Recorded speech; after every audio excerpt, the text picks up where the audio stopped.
স্ত্রী হচ্ছে বিছানা সৌন্দর্য। এতে সেভাবেই দেখবে, বাড়তি লাই দেওয়ার প্রয়োজন নেই। আর স্ত্রী শব্দটার ইংরেজি একটা প্রতিশব্দ আছে, জানো তো? শব্দটা হচ্ছে বেড ফেলো, মানে শয্যা সঙ্গী। এদের সাথে কাহিনী ওই শয্যা পর্যন্তই রাখবি। এই স্ত্রীদের এত লাই দিও না, দেখবে তোমাদের ভেড়া বানিয়ে রেখে দেবে। পুরুষ হয়ে জন্মেছ, পুরুষ হয়ে বাঁচো, পুরুষ নিয়ে বাঁচো। আমার দলে আমি কোনো ভেড়া রাখবো না। ফের যদি আজকের এই ইম্পর্টেন্ট মিটিং এর সময়ে কারো স্ত্রীর নাম্বার থেকে ফোন আসে, তাহলে তাকে আজ এই শামীম ইয়াসার পশ্চাৎ দেশে লাথি মেরে রুম থেকে বের করে দেবে। শামীম ইয়াসার কথাটা বলে শেষ করতে না করতেই মিটিং রুমে সবাই যার যার ফোন বের করে ফোনটা সাইলেন্ট করে ফেলে। তারা তাদের নেতা শামীম ইয়াসারকে খুব ভালো করে জানে। আজ সমাবেশের আগে পশ্চাৎ দেশের লাথি খাওয়ার শখ নেই কারো।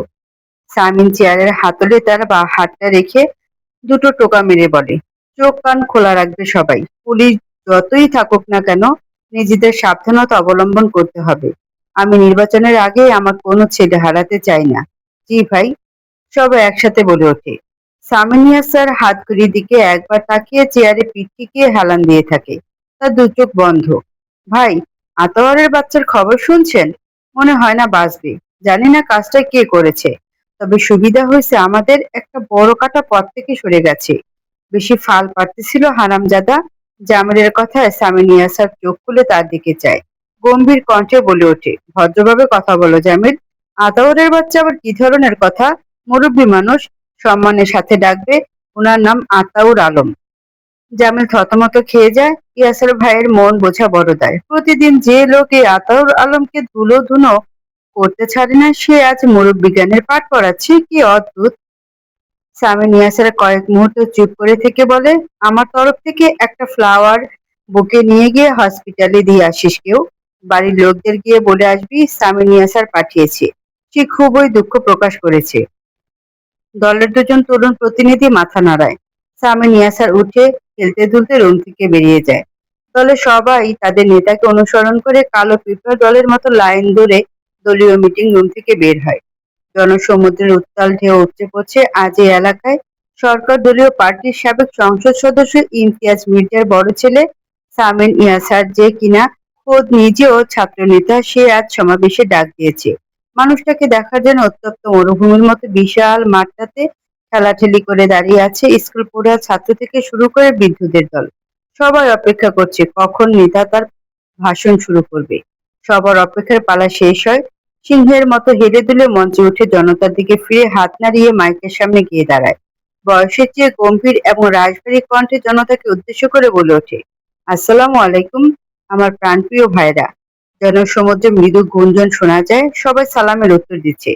সামিন ইয়াসার বলতে থাকে, আপনাদের সবার জন্য প্রাণ ঢালা ভালোবাসা নিয়ে আজ আমি সামিন ইয়াসার মির্জা এই মঞ্চে এসে দাঁড়িয়েছি। আপনারা আমাকে গ্রহণ করুন। আমি আমার বাবা ইমতিয়াজ মির্জার আদর্শে বেড়ে ওঠা। আর কিছু বলার আগে নরম একটা মেয়েলি হাত সামিন ইয়াসারের বাহু ধরে ঘুরিয়ে দেয়। সামিন ইয়াসার কিছু বুঝে ওঠার আগে তার ডান হাত গালে সশব্দে একটা চর বসিয়ে দেয়। তার সামনে দাঁড়িয়ে থাকা একজন তরুণী। ঘটনার আকস্মিকতায় হতভম্ব হয়ে দাঁড়িয়ে যায় সামিন ইয়াসারের দলীয় তরুণ কর্মীরা। জনতার সমুদ্রে গুঞ্জন শোনা যায় মুহূর্তেই, হচ্ছেটা কি আসলে? ডান গালে হাত দিয়ে সামনে দাঁড়িয়ে থাকা তরুণীর দিকে বিস্ময় ও প্রচন্ড রাগ মিশ্রিত দৃষ্টি নিয়ে তাকিয়ে আছে সামিন। কয়েক মুহূর্ত সময় নিয়ে মেয়েটিকে পা থেকে মাথা পর্যন্ত পর্যবেক্ষণ করে নেয় সে। লম্বা 5 ফুট 3 ইঞ্চির মতো হবে, পাতলা ফিনফিনে শরীর, চুলে একটা আছাড় মারা যাবে অনায়াসেই। মেয়েটি সুন্দরী, উজ্জ্বল শ্যামলা বর্ণের। সুশ্রী মুখটা যে কোনো তথাকথিত ফর্সা সুন্দরীদের হারিয়ে দেবে। মেয়েটি তার দিকে ঘৃণার দৃষ্টি দিয়ে তাকিয়ে আছে। সামিনী আসারা বুঝতে চেষ্টা করে মেয়েটি কে হতে পারে। নিশ্চয়ই মেয়েটি বিরোধী পার্টির একটা গুটি, যাকে আজ সামিনী আসাদের সমাবেশ বানচাল করতে পাঠানো হয়েছে। মুহূর্ত কেটে যায়। মেয়েটি একটা গভীর নিঃশ্বাস ফেলে কান্না মিশ্রিত কিন্তু তেজি কণ্ঠে বলে ওঠে, বাবার আদর্শ? একটা নিরপরাধ মানুষকে রাস্তা থেকে সরানোর জন্য তার জানের উপর হামলা করাটাও বাবার আদর্শ? রাজনীতির পাঠে আপনার আদর্শবান পিতা বুঝি এসব শিখিয়েছে আপনাকে? নির্বাচনে জেতার এত লোভ যে কাপুরুষের মতো পেছন থেকে ছুরি বসিয়েছেন? সম্মুখ সমরে নামার মুরুদ নেই, তাই না? কাপুরুষ, আপনার মুখে আমি থুতু দিলাম। দ্বিতীয়বারের মতো সবাইকে হতবাক করে দিয়ে মেয়েটি সামিন ইয়াসারের গায়ে থুতু ছুঁড়ে মারে। ইয়াসার হাত মুষ্টিবদ্ধ করে মেয়েটির ঔদ্ধত্য দেখতে থাকে চুপচাপ। মেয়েটি ঘাড় ঘুরে জনতার দিকে তাকায়, ধীরে পায়ে এগিয়ে গিয়ে মাইকের সামনে গিয়ে দাঁড়ায়, চেঁচিয়ে বলতে থাকে, একটা আস্ত ক্রিমিনাল এই লোকটা, জনসেবার আড়ালে লুটতরাজ, মানি লন্ডারিং, সরকারের টাকা মেরে দেওয়া, খুন খারাপি করে বেড়ায় এই লোকটা। এদের পারিবারিক ইতিহাস ভুলে গিয়েছেন আপনারা সবাই? আজ একটা অপরাধীর ডাকে সাড়া দিয়ে এখানে এসেছেন সবাই। লজ্জা করে না? লজ্জা করেন আপনাদের? সামিন ইয়াসারের দলের ছেলেরা খেপে গিয়ে মঞ্চের দিকে এগিয়ে আসে। ইয়াসার তাদের হাত দিয়ে ইশারা করে থামিয়ে দেয়। মেয়েটি সামিন ইয়াসারের চোখের দিকে তাকিয়ে একটা তাচ্ছিলের হাসি এসে মঞ্চ থেকে নেমে যায়। কিছুক্ষণ সেখানে সবাই চুপচাপ দাঁড়িয়ে থাকে, কারো মুখে কোনো কথা নেই। কয়েকজন পুলিশ কনস্টেবল হন্তদন্ত হয়ে ছুটে যায় মেয়েটিকে ধরতে। সামিন ইয়াসার তাদের পেছন থেকে ডেকে উঠে দাঁড়ান। সবাই দাঁড়িয়ে পড়ে, অবাক হয়ে সামিন ইয়াসারের দিকে তাকায়। ইয়াসারের দলের একটা ছেলে ছুটে এসে তার কানের কাছে ফিসফিসিয়ে বলে, ভাই, আতাউল আলমের বড় মেয়ে আলো। সামিন ইয়াসার চোখ তুলে মেয়েটিকে আবারও দেখবে বলে তাকায়, কিন্তু মেয়েটি ভিড়ের মধ্যে মিলিয়ে গিয়েছে। সামিনের দিকে সবাই ভীত চোখে তাকিয়ে আছে। পুলিশ কনস্টেবল এসে বলে, লেডি কনস্টেবলদের পাঠিয়ে দিয়ে ধরে নিয়ে আসি। সামিন ইয়াসার জনতার দিকে একবার তাকায়, তারপর পুলিশ কনস্টেবলকে বলে, এটা আমার মামলা, আমি বুঝে নেব। মুখমণ্ডলের ঘাম মুছতে মুছতে ওনার এক কোণা চটচটে হয়ে গিয়েছে। আজ সূর্যের তাপটা অসহনীয় পর্যায়ে গিয়ে ঠেকেছে। আলো সিএনজির ভাড়া মিটিয়ে ব্যাগটাকে মাথার উপরে ছাতার মতো ধরে রোদের তাপ প্রতিহত করে। কিছুক্ষণ ওভাবে ওখানে দাঁড়িয়ে থেকে নিজেকে ধাতস্থ করে নিয়ে দৌড়াতে দৌড়াতে চলে যায় কেবিন নাম্বার 209 এর কাছে। কেবিনের সামনে এসে তার পা ফেলার গতি কমে যায়, শরীরটা অজানা আতঙ্কে একটু একটু করে কাঁপছে। গত একদিনে মুখে কিছু দেয়নি সে। ব্লাড প্রেশার লো হয়ে গিয়েছে, মনে হচ্ছে এক্ষুনি মাথাটা চক্কর দিয়ে নিচে পড়ে যাবে। কেবিন নাম্বার 209 এর সামনে দাঁড়িয়ে আছে আজান এবং আয়াত, আলোর ছোট দুই ভাই। ওরা জমজ, দুজনেই এবার কলেজে ভর্তি হয়েছে। বড় আপুকে দেখতে পেয়ে ছুটে আসে দুজনেই। আলো হাঁপাতে হাঁপাতে বলে, জ্ঞান ফেরেনি তাই না? আরে ঘাবড়াচ্ছিস কেন? ডাক্তার বলেছে 48 ঘন্টার পরে দেখা যাবে। 48 ঘন্টা হতে এখনো 7 ঘন্টা বাকি। আয়াত কান্না মিশ্রিত কণ্ঠে বলে, আমাকে সামলানো যাচ্ছে না আপু, তুমি কিছু একটা করো।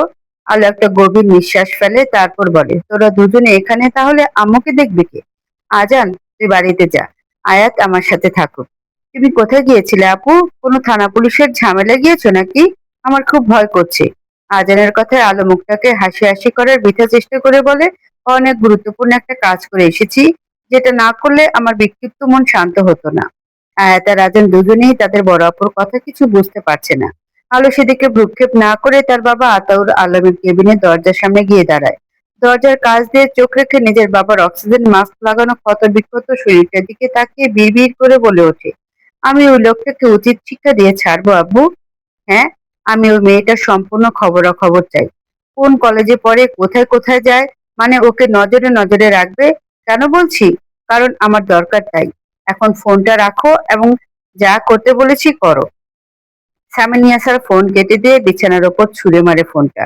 তারপর ধপ করে নিজেও বসে পড়ে বিছানায়। মাথা থেকে কিছুতেই ওই দৃশ্যটা সে সরাতে পারছে না। চরের শব্দটা এখনো তার কানে প্রতিধ্বনিত হচ্ছে। ওই মেয়েটি তার গায়ে থুতু ছুঁড়ে মারার দৃশ্যটা মস্তিষ্কে দামামা বাজিয়ে যাচ্ছে। সামিন ইয়াসার চোখ বন্ধ করে বিছানায় হাত পা ছড়িয়ে শুয়ে থাকে। কিছুক্ষণ যেতে হুড়মুড় করে তার ঘরের দরজা ঠেলে ভেতরে ঢোকে তার ভাই ইলহাম।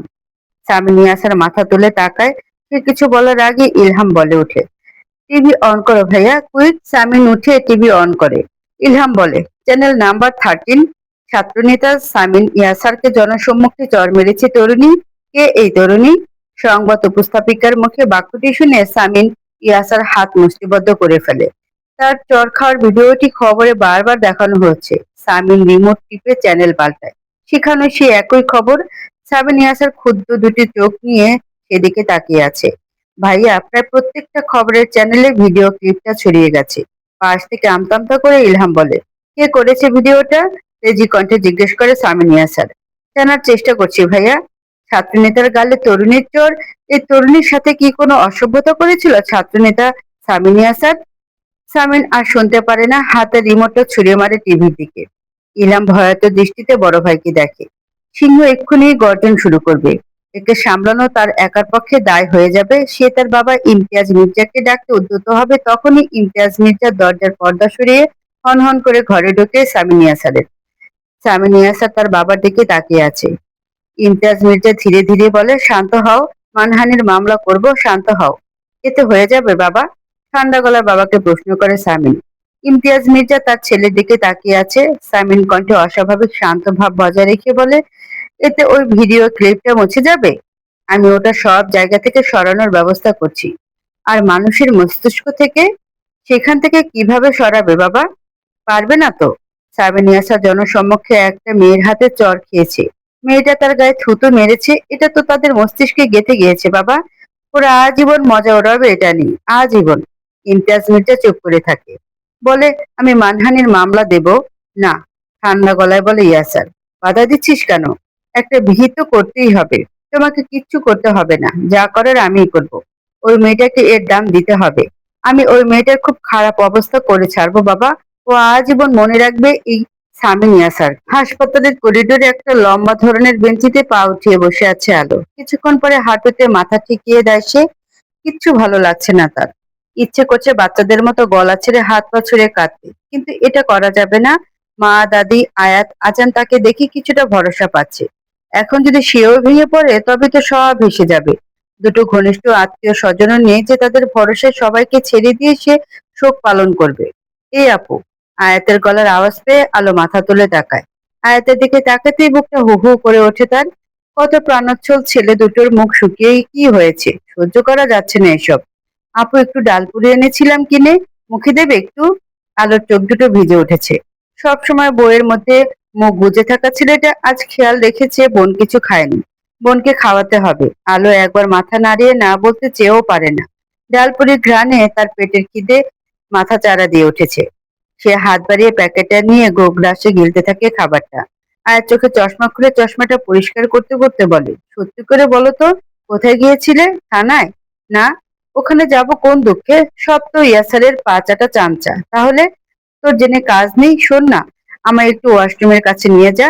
আয়াত উঠে দাঁড়ায়। আলো আয়াতের পিছু পিছু যাচ্ছে। হঠাৎ করে সে বুঝতে পারলো লোকজন তাকে দেখছে। তার দিকে তাকিয়ে আছে আগন্তুকরা। অস্বাভাবিক লাগছে আলোর কাছে ব্যাপারটা। আলো আয়াতকে বলে, শোন না, আমার মুখে কি কিছু লেগে আছে দেখ তো। না আপু, কেন? আলো কিছু বলে না। হাঁটতে হাঁটতে ওয়েটিং রুমের কাছে এসে সে থমকে যায়। আয়াত মাথা ঘুরিয়ে চোখ বড় বড় করে আলোর দিকে তাকিয়ে আছে। ওয়েটিং রুমের বড় স্ক্রিনের টিভিতে সামি নিয়াসারকে থাপ্পড় মারার ভিডিওটি চোখে পড়তেই সে স্তব্ধ হয়ে যায়। লোকজন হা করে দেখছে। প্রত্যেকটা লোকাল খবরের চ্যানেলে একই জিনিস দেখানো হচ্ছে। আলো হতভম্ব হয়ে ওখানে দাঁড়িয়ে থাকে। আয়াত আতঙ্কিত হয়ে তার বোনকে দেখতে থাকে, ভিড় করে বলে, আপু, এটা তো তুমি। আলো কোনো কথা না বলে আশেপাশে তাকায়। সবার দৃষ্টি টিভির দিকে। তাকে এখনো সম্ভবত ওয়েটিং রুমে বসে থাকা মানুষগুলো দেখতে পায়নি। কেউ দেখে ফেলার আগে আলো তড়িঘড়ি করে হ্যান্ডব্যাগ থেকে মাস্ক বের করে পরে নেয়। আয়াতের হাত ধরে দ্রুত ওখান থেকে আড়াল হয়ে যায়। আপু, তুমি এটা কি করলে? ওই লোকটাকে কেন চড় মারলে? ওটা ওই লোকটার প্রাপ্য ছিল। তাহলে এখন? এখন কি হবে? দেখলে প্রত্যেকটা চ্যানেলে তোমাকে দেখাচ্ছে।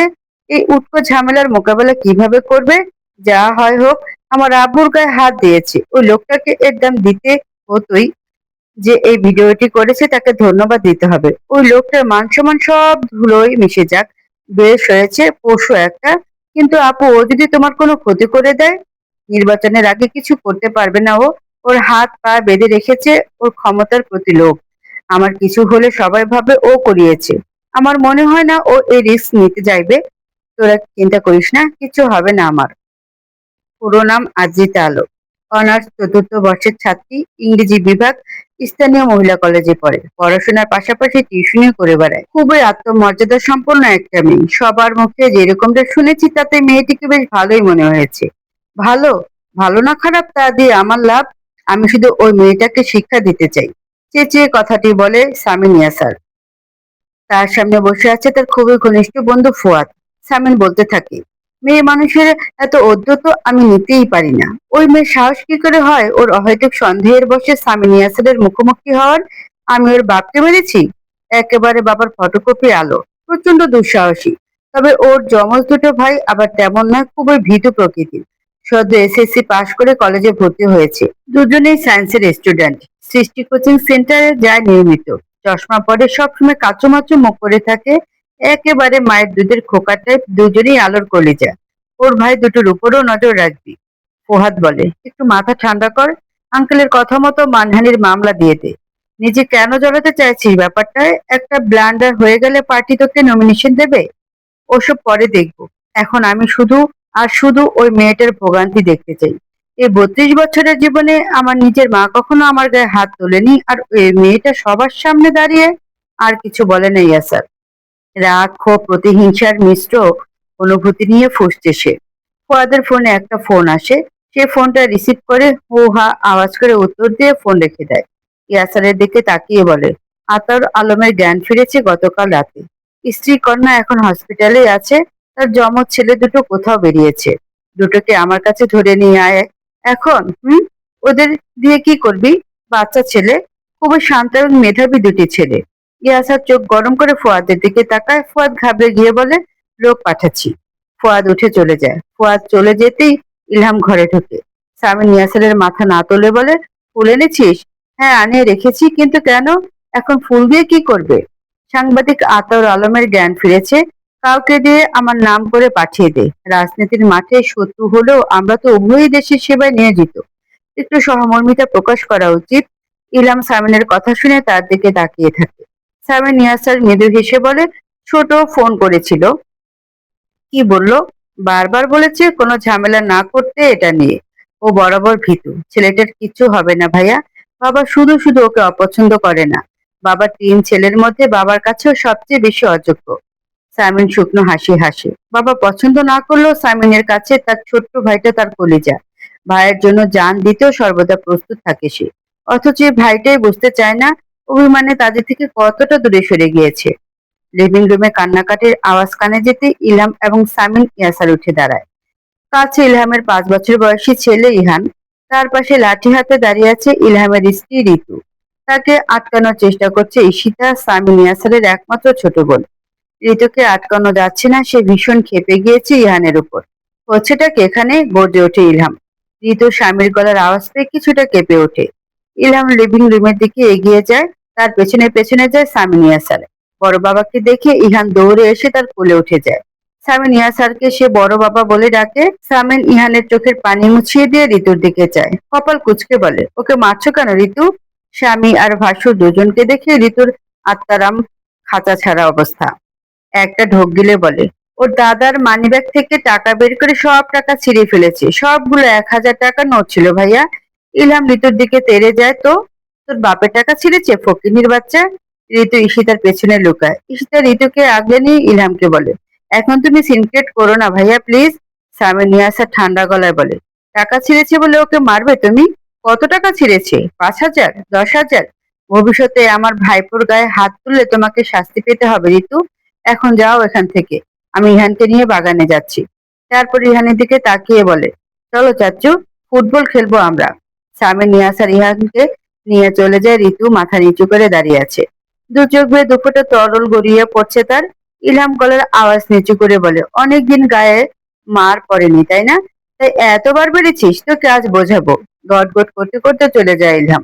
ঈশিতা করুণ দৃষ্টি দিয়ে তার মেজ ভাবিকে দেখে। কি সুন্দর পুতুলের মতো দেখতে 23 বছরের মেয়েটা। 17 বছরে বিয়ে, 18 বছরে বাচ্চা। স্বামীর ভালোবাসা তো দূরে থাক, কখনো তুই তোকারি ছাড়া কথাই বলে না মেজে ভাইয়া। এত সুন্দর নরম মনের একটা মেয়ের সাথে কেউ কিভাবে এত অমানবিক আচরণ করতে পারে? ঈশিতা ঋতুর গায়ে হাত রেখে বলে, ভাবি। ঋতু কাঁপা কাঁপা গলায় বলে, তুমি খুব ভাগ্যবতী আপু। তোমার বাপ ভাইদের কত টাকা দেখেছো? 5,000 10,000 টাকা ছিঁড়ে ফেললেও তাদের যায় আসে না।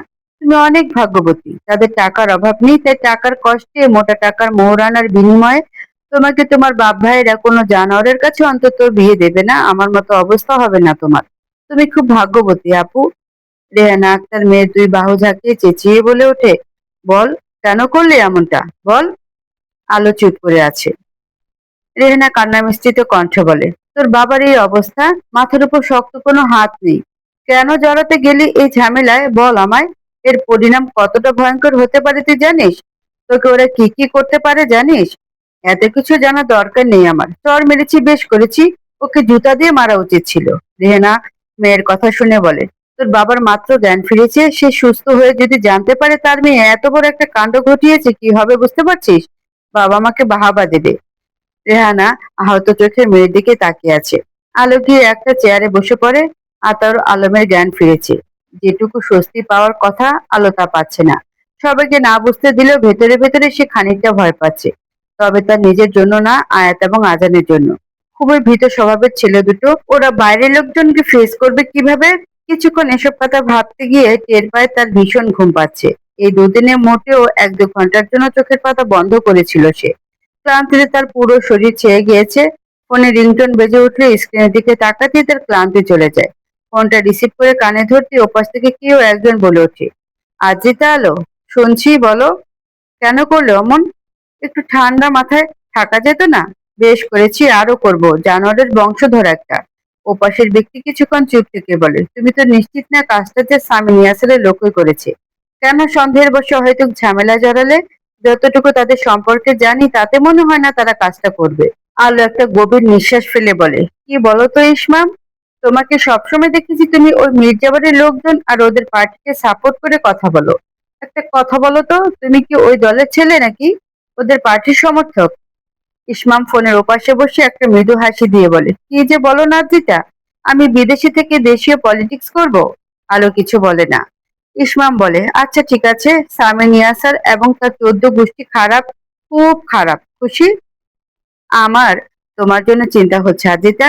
আর ওই সামিন ইয়াসেরের সাথে লাগতে যেও না। আঙ্কেলের এই অবস্থা, তুমি প্লিজ সেফ থাকো, পরিবারের জন্য সেফ থাকো, আমার জন্য সেফ থাকো।" শিশির কথাটা শুনে আলো পুলকিত হয়। শুকনো মুখে হাসি রেখা ফোটে। ইসমাম ওপাশ থেকে বলে, "লাভ ইউ।" আলো অস্ফুট সুরে জবাব দেয়, "মি টু।" আপু, বাবা চোখ তুলে তাকিয়েছে, দেখবে না? আজানের কথায় আলো ফোন রেখে এক লাফে উঠে দাঁড়ায়। দৌড়ে গিয়ে দরজা ঠেলে আতাউর আলমের কেবিনে ঢুকে পড়ে। আতাউর আলমের মাথার কাছে রেহেনা বসে আছে। স্বামীর মাথায় হাত বুলিয়ে দিচ্ছে তিনি। আলো ধীর পায়ে হেঁটে গিয়ে আতাউর আলমের পায়ের কাছে গিয়ে দাঁড়ায়। আতাউর আলম তার আদরের বড় মেয়ের মুখের দিকে পিটপিট করে তাকিয়ে আছে। মুখে খানিকটা চেষ্টা করলো হাসি ফুটিয়ে তুলতে, কিন্তু সে ব্যর্থ হলো। তীব্র যন্ত্রণায় শরীরটা বিষিয়ে উঠেছে। আলো মৃদু সুরে বলে, "খুব কষ্ট হচ্ছে তাই না আব্বু?" "না আম্মু, একটুও ব্যথা করছে না। ওই লোকটাকে আমি উচিত শিক্ষা দিয়েছি আব্বু।" আতাউর আলম মেয়ের দিকে তাকিয়ে বলে, "কাকে?" "স্বামী নিয়াসের মির্জাকে। ওর অকাত বুঝিয়ে দিয়েছি, ও এখন হাড়ে হাড়ে টের পাচ্ছে।" আতাউর আলম কিছু বুঝতে পারছে না। আলম ম্লান হেসে বেডে বসে বাবার হাতটা টেনে নিজের কোলের উপর রাখে। আতর মেয়েকে দেখতে থাকে। মুখ শুকিয়ে কি হাল হয়েছে মেয়েটার। আলো বলতে থাকে, "তুমি খুব শিগগিরই সেরে উঠবে আব্বু। তারপর ইলেকশনে লড়বে। দেখি কে তোমাকে আটকায়।" রেহানা আতঙ্কিত হয়ে বলে, "পাগল হয়েছিস তুই? কি সব উল্টাপাল্টা বকছিস এই সময়ে?" "আহা, ওকে বকছো কেন? ঠিকই তো বলেছে। আমি এত সহজে হার মেনে নিয়ে বসে থাকবো নাকি?" অত্যন্ত ক্ষীণ কণ্ঠে বলে আতাউর আলম। রেনা স্বামীর মুখের দিকে তাকিয়ে অভিমানী সুরে বলে ওঠে, "প্রাইম রিপোর্টারের স্ত্রী হয়ে পাপ করেছি, পাপ। প্রতিনিয়ত সন্তানদের বিপদের কথা, স্বামীর বিপদের কথা ভেবে ভয়ে তটস্থ হয়ে থেকেছি। শেষ বয়সে এসে রিপোর্টারের পেশা ছেড়ে এখন রাজনীতির ভূত মাথায় চেপেছে, তাই না? দেখলো তো ফল কি হলো?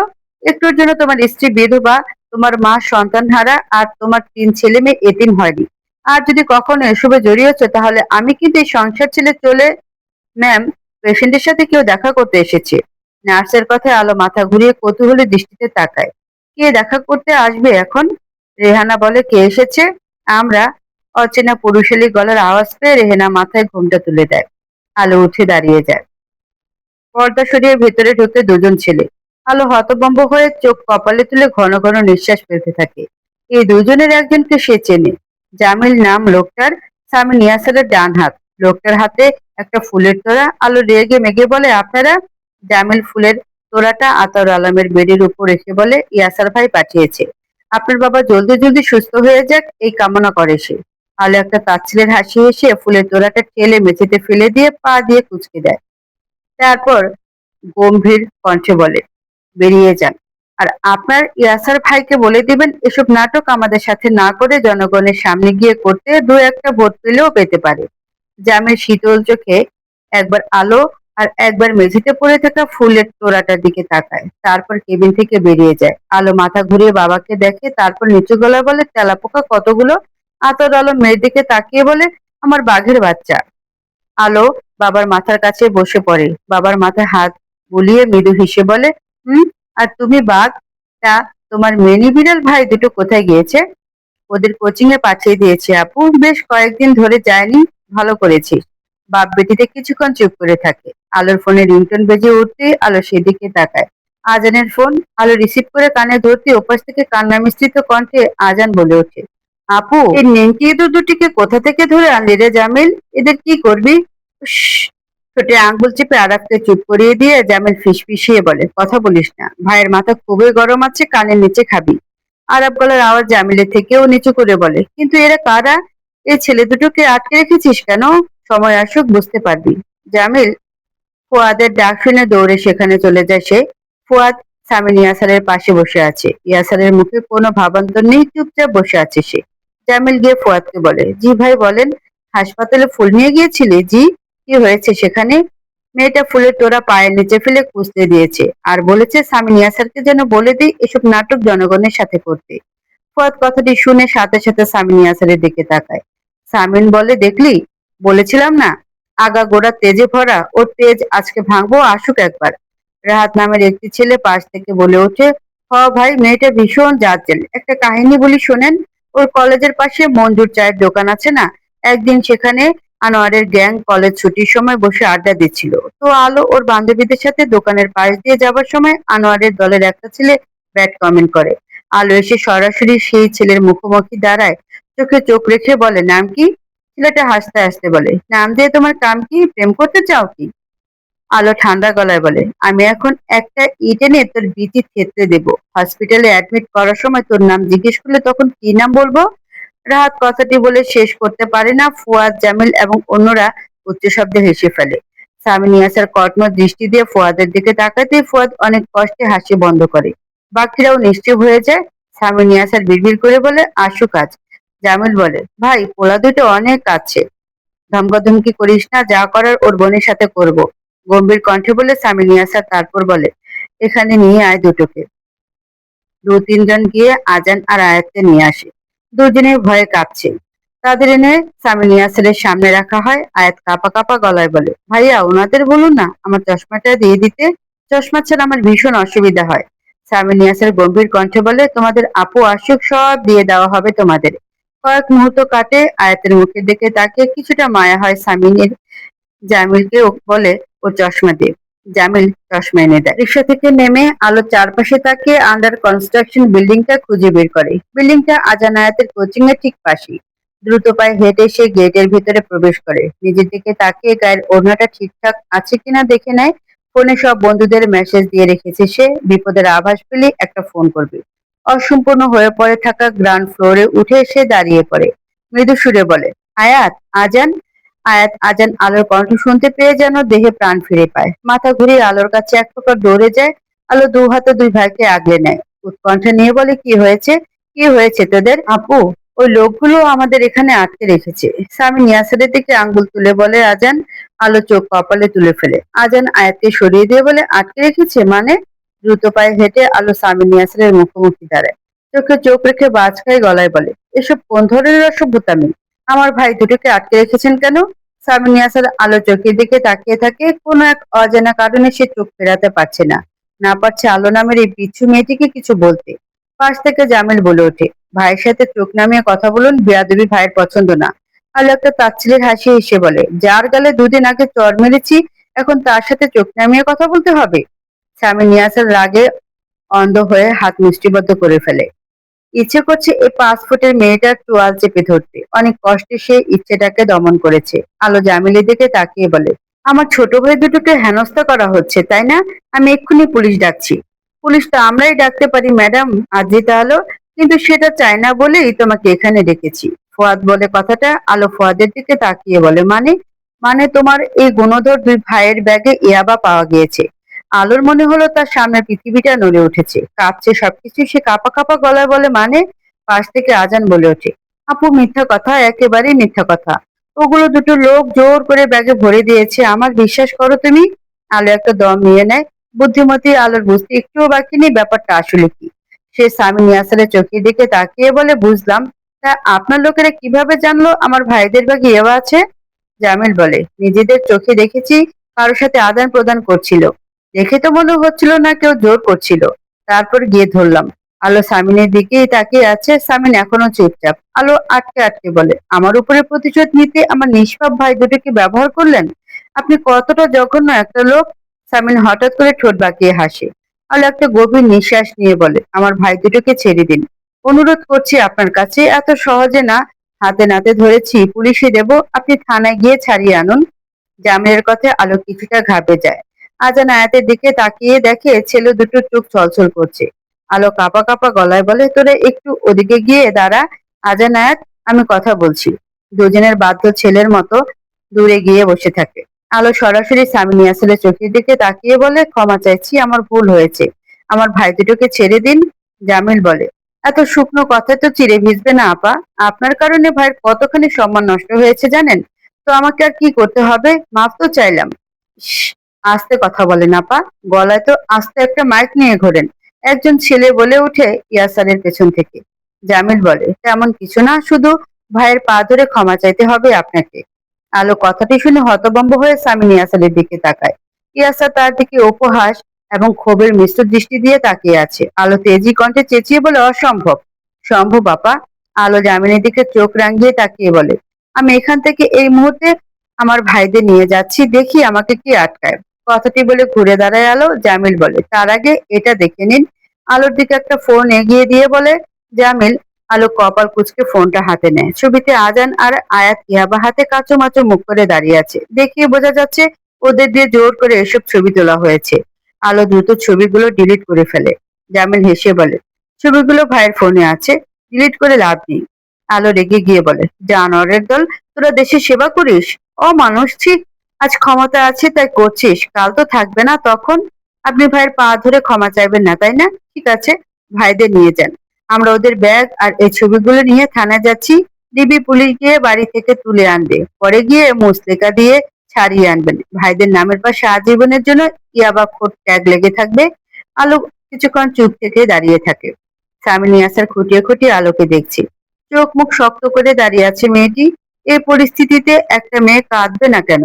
সামিন ইয়াসার তো আলোকে কাঁদতে দেখতে চায়। কাঁদতে কাঁদতে আলো সামিন ইয়াসারের কাছে বশ্যতা স্বীকার করবে, এটাই তো চায় সামিন ইয়াসার। কয়েক মুহূর্ত কেটে যায়। আলো কণ্ঠস্বর স্বাভাবিক রেখে বলে, ঠিক আছে, আমি মাফ চাইবো, তবে দয়া করে আমার ভাইদের এখানে আনবেন না, ওরা দেখলে কষ্ট পাবে।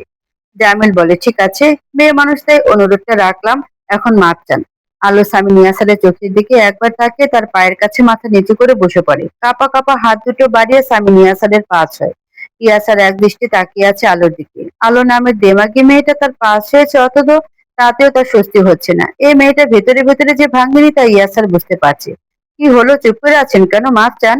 জামিলের কথা আলো মাথা উঠিয়ে সামির ইয়াসারের দিকে তাকায়। চোখে মুখে কাঠিন্যতা মেয়েটার, অথচ তার ঘাবড়ে যাওয়ার কথা ছিল। আলো ধীরে ধীরে বলে, সে কি বলতে হবে? বলুন যে যা করেছি তার জন্য আমাকে মাফ করে দিন। আমি আমার কৃতকর্মের জন্য লজ্জিত, অনুতপ্ত, ব্যথিত। আলো রোবটের মতো বলে, যা করেছি তার জন্য আমাকে মাফ করে দিন।